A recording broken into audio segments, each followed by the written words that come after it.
Assalamualaikum warahmatullahi wabarakatuh. Pertama, marilah kita panjatkan puji syukur kehadirat Allah Subhanahu wa Ta'ala, sehingga pada kesempatan kali ini kita masih dapat bertemu dalam perkuliahan bahasa Indonesia pada pagi hari ini. Mari kita buka pertemuan kali ini dengan membaca bacaan basmalah bersama.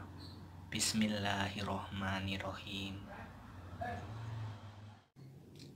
Baik, setelah pertemuan kita minggu lalu, ada yang masih ingat tentang apa? Ya, minggu lalu kita telah memahami bagaimana sejarah bahasa Indonesia, fungsi dan juga ragam bahasa Indonesia. Nah, pada pertemuan kedua kali ini, materi yang akan kita pelajari adalah tentang sejarah ejaan. Ada yang sudah tahu ada apa saja macam-macam ejaan itu? Ya, salah satu contohnya ada ejaan yang disempurnakan atau EYD ya. Nah, tapi kalian semua tahu tidak apa saja ejaan sebelum diberlakukannya EYD itu? Atau yang sekarang ini disebut dengan PUEB ya, atau Pedoman Umum Ejaan Bahasa Indonesia. Baiklah, mari kita lihat. Seiring dengan perkembangan bahasa Indonesia dari zaman ke zaman, ejaan pun turut mengalami perubahan dalam perkembangannya. Perubahan ejaan ini terjadi dalam rangka mendukung penggunaan bahasa Indonesia yang benar. Menurut Kamus Besar Bahasa Indonesia atau KBBI, yang dimaksud dengan ejaan adalah kaidah-kaidah cara menggambarkan bunyi-bunyi atau kata, kalimat, dan sebagainya dalam bentuk tulisan atau huruf-huruf, serta penggunaan tanda baca. Dahulu sebelum tahun 1900, belum ada ejaan yang baku atau yang telah distandardisasi, sehingga para peneliti bahasa Indonesia atau bahasa Melayu membuat sistem ejaan tersendiri yang menimbulkan tidak adanya kesatuan dalam ejaan. Perkembangan ejaan bahasa Indonesia dimulai dengan ejaan Van Ophuijsen. Pada tahun 1901, Charles Adrian Van Ophuijsen mendapatkan perintah untuk menyusun ejaan Melayu dengan huruf Latin. Berbagai macam sistem ejaan yang sudah ada, ia satukan dengan bertolak dari sistem ejaan bahasa Belanda sebagai landasan pokok. Perubahan ejaan dilakukan dengan berdasarkan rancangan Charles Van Ophuijsen dengan bantuan Engku Nawawi, gelar Sultan Makmur, dan Muhammad Taib Sultan Ibrahim. Kemudian, ditetapkanlah ejaan tersebut dalam bukunya Kitab Logat Melayu yang terkenal dengan nama Ejaan Van Ophuijsen atau Ejaan Balai Pustaka. Usaha penyempurnaan terus dilakukan, sehingga ejaan tersebut banyak mengalami perubahan dari tahun ke tahun. Hingga pada tahun 1926, ejaan tersebut mendapat bentuk yang tetap. Ciri khas yang menonjol dari ejaan Van Ophuijsen adalah penggunaan huruf J untuk menuliskan kata-kata yang dan sayang. Penggunaan huruf OE atau U dalam menuliskan kata guru dan kamu, serta dipergunakannya diakritik dan trema pada kata makmur dan doa.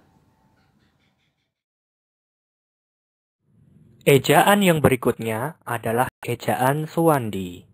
Ejaan Suwandi ditetapkan pada tanggal 19 Maret 1947 dengan dikeluarkannya Surat Keputusan Menteri Pengajaran, Pendidikan, dan Kebudayaan nomor 264/BHG A tentang perubahan ejaan bahasa Indonesia. Suwandi saat itu menjabat sebagai Menteri PP dan K. Perubahan yang dilakukannya adalah bertujuan untuk menyederhanakan ejaan yang telah berlaku. Kemudian, masyarakat menamakan ejaan baru tersebut dengan nama ejaan Republik. Sebagai langkah awal ke arah usaha penyederhanaan dan penyelarasan dengan perkembangan bahasa, keputusan Suwandi waktu itu mendapat sambutan baik, walaupun situasi dan kondisi negara sedang dalam masa pergolakan revolusi.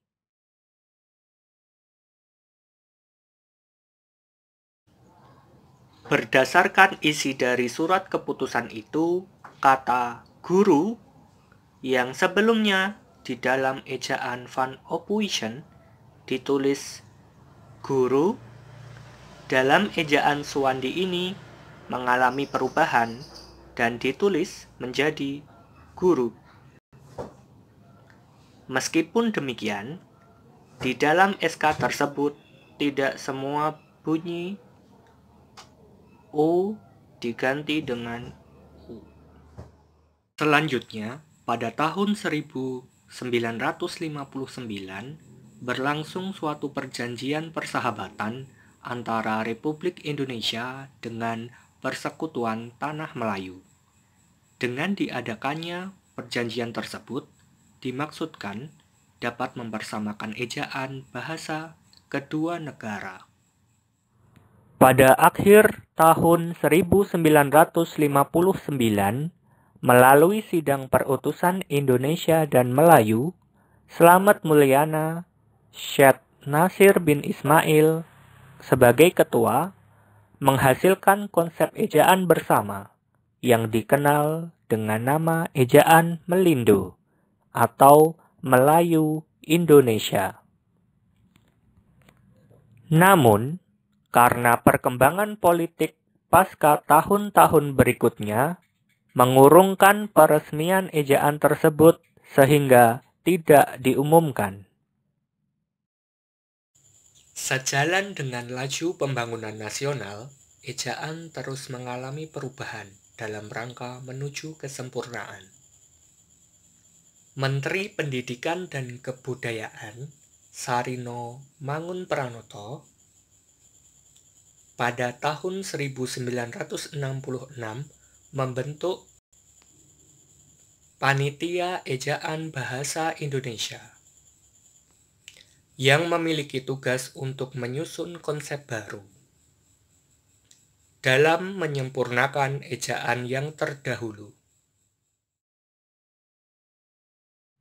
Kemudian, pada tanggal 17 Agustus 1972 diresmikan ejaan baru dengan berdasarkan pada keputusan Presiden nomor 57 tahun 1972, yakni ejaan yang disempurnakan atau EYD. Sebagai patokan pemakaian ejaan itu, Departemen Pendidikan dan Kebudayaan menyebar buku kecil yang berjudul Pedoman Ejaan Bahasa Indonesia yang Disempurnakan. Melalui peresmian EYD tersebut menjadi momentum yang tepat. Dengan diresmikan penggunaan F untuk kata aktif, sifat, fakultas, dan sebagainya.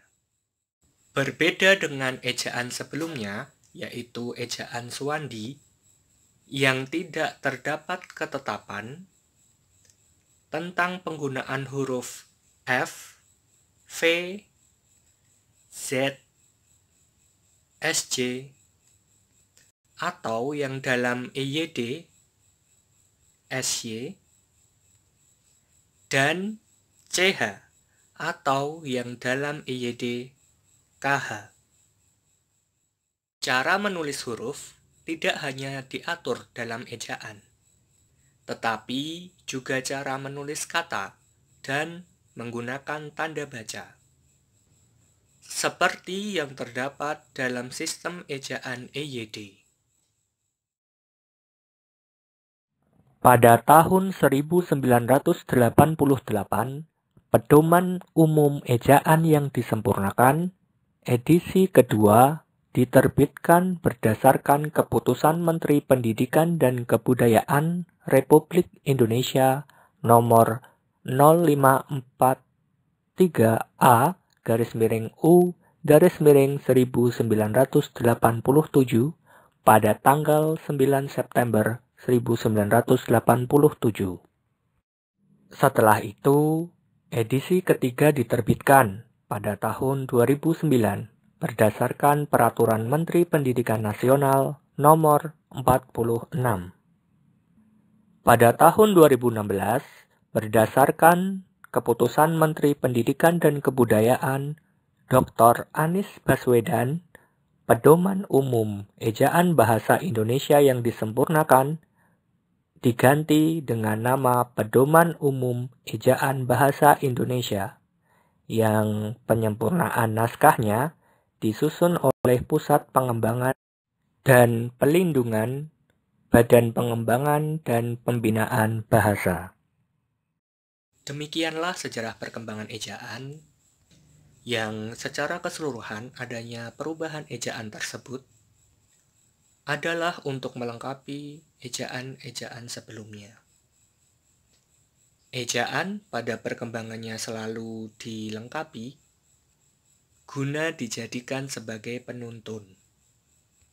Maka sewajarnya pemaparan ejaan yang lebih luas juga diperlukan. Baik, itu semua tadi penjelasan tentang sejarah ejaan. Apakah ada pertanyaan? Tidak ada? Kalau tidak ada, sebelum kita mengakhiri pertemuan kita kali ini, marilah kita akhiri dengan membaca bacaan hamdalah bersama. Alhamdulillahirabbil alamin. Wassalamualaikum warahmatullahi wabarakatuh.